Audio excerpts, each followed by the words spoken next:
জানাই।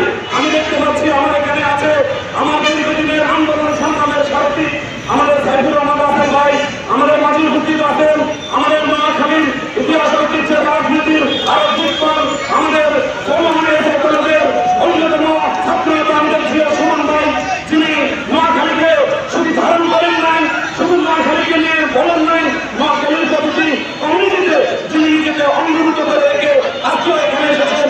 আমাদের মাজিদ হুদ্দিন রাসেল আমাদের ছোট রাখলাম, আমাদের মাজিদ হুদ্দিন রাসেল আমাদের মুসলমান ভাই, আমাদের মাজিদ হুদ্দিন আমাদের দাউদ ইব্রাহিম সহ আমাদের বিশেষ করে নোয়াখালীর প্রতিদিনের প্রতিধ্বনি আমাদের নোয়াখালী দেবী এবং নোয়াখালী দেবী নোয়াখালী জেলা নোয়াখালী সত্যতা সহ আপনারা দেখেছেন এক জনপ্রিয় তরুণ আমাদের সালমান সহ এখানে অনেকে আছেন। আমি শুধু একটি কথা পুরো মানুষকে তারুণ্য হিসেবে কিসে দিতে এসেছি যে আমরা জানি মানুষের যখন বয়স হয় তখন বুদ্ধি লোপ পায়।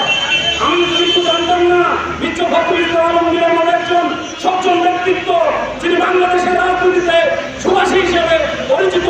আমার মতো একজন বিচক্ষণ রাজনীতিবিদ কিভাবে বাংলাদেশের মানুষের জ্ঞানকে উপেক্ষা করতে পারে এটা আমি ভাবতে অবাক হই। কারণ আমার তো জানার কথা বাংলাদেশের নয় দক্ষিণ পূর্ব এশিয়ার সবচাইতে সারা বিশ্বের জনপ্রিয় নেত্রী নোয়াখালীর সমস্ত বেগম খালেদা জিয়ার জন্মস্থান কোথায়? নোয়াখালী। শহীদ প্রেসিডেন্ট জিয়াউর রহমানের শ্বশুর বাড়ি কোথাও? নোয়াখালী। বীরশ্রেষ্ঠ রহমানের জন্মস্থান নোয়াখালী।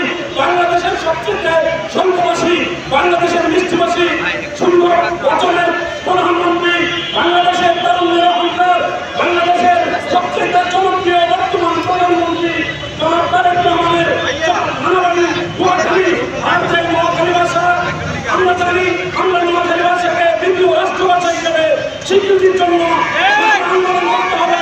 আমরা বুঝাই দিতে হবে যে নোয়াখালীবাসী কোনো কারণে সেদিন ডক্টর ইউনূসের সেই কূটকৌশলের সরকার আমরা যেটা দেখেছি বাংলাদেশকে অনেক পিছিয়ে দেওয়ার ষড়যন্ত্র করে, গণতন্ত্রকে পিছিয়ে দেওয়ার ষড়যন্ত্র নোয়াখালীকে পিছিয়ে দিতে গিয়ে সেদিন দেখেছে সংসদ ভবন জেলার উপরে ঐক্যবদ্ধ কমিশনের কলবিলন বানিয়ে যখন সেই আলিয়াস বানিয়ে দিয়েছিল নোয়াখালী সেই দিনের কর্মসূচি দেখে নোয়াখালীর কমিউনিটি দেখে আমরা দেখেছি এসবিআই সহ সকল পর্যায়ের গোয়েন্দা সংস্থা সেদিন বুঝেছিল যে নোয়াখালী যারা পারে সকল কিছুতে রক্তচক্ষুকে উপেক্ষা করে থমকে দিয়েছিল যে নোয়াখালী ছাড়া কোনো বিপদ হবে না।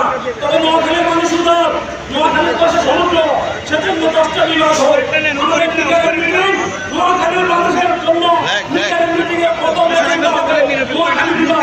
নোয়াখালী বিভাগ ছাড়া এজেন্ডা হবে না, আমরা বাস্তবায়ন করতে দিব না। সেদিন আমরা জুলাই ঐক্যবদ্ধ কমিশন যেমন নোয়াখালীকে পাশ কাটানোর সুযোগ দিলেন। আপনি মনে করেছেন মির্জা ফখরুল ইসলাম আলমগীর, আপনি জেনে রাখেন আপনি যখন উত্তরবঙ্গে যান যাওয়ার সময় সেই লালমনিরহাটে যখন উঠেন সেই আসাদুল হাবিব টুনু, সেই টুনু নোয়াখালীর বেআই আপনাকে বোঝাবে যে স্যার দক্ষিণবঙ্গে আগুন জ্বালায়েন না, কোনোভাবে হবে না। নোয়াখালীকে ছাড়া নিকেলের মিটিং হবে না, হবে না, হবে না, হতে দেওয়া হবে না। আমি আমার ছোট্ট জায়গা থেকে আবারও বাংলাদেশের জনপ্রিয় নেত্রী বেগম খালেদা জিয়ার জন্য আছে। আমাদের এই জুলাই আন্দোলন থেকে শুরু করে আমাদের মুক্তি সংগ্রাম থেকে 52 মাসের আন্দোলন শহীদ সালামের নোয়াখালীর জন্য বিভাগের প্রত্যাশা নয়, নোয়াখালী বিভাগ বিল 2026 বাস্তবায়নের প্রত্যাশা রেখে আর এখানে যারা আছে আমি বিশেষ করে আগামী আমাদের